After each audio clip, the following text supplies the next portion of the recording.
মেয়েদের গলার সুর কি পর্দার মধ্যে পড়ে? মেয়েদের সুন্দর কণ্ঠ এটাও পর্দার অন্তর্ভুক্ত।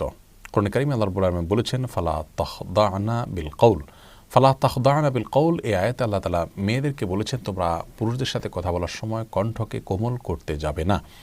তো সুন্দর সুর বা কোমল কণ্ঠ দিয়ে পুরুষের সাথে কথা বলা এই আয়াতের আলোকে নিষিদ্ধ, কারণ এর মাধ্যমে পুরুষ আপনাকে নিয়ে বাজে চিন্তা করার সুযোগ তৈরি হবে এবং মনে মনে জেনা করার পরিবেশ তৈরি হবে।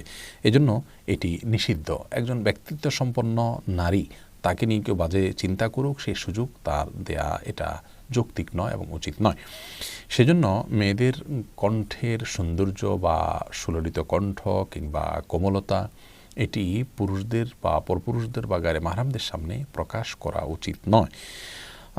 সাধারণ যে কথা আছে সে কথা তারা বলতে পারে। আল্লাহ বলেছেন ওয়াকুলনা কাওলাম মারুফা, মেয়েরা স্বাভাবিক বা সাধারণ যে কথা আছে কোনো পুরুষের সাথে যদি প্রয়োজনীয় কোনো কথা বলতে হয় সেই প্রয়োজনীয় কথাটা বলতে পারে স্বাভাবিক কণ্ঠে, কণ্ঠকে কোমল বা বিশেষভাবে সৌন্দর্য সৃষ্টি করা ছাড়া।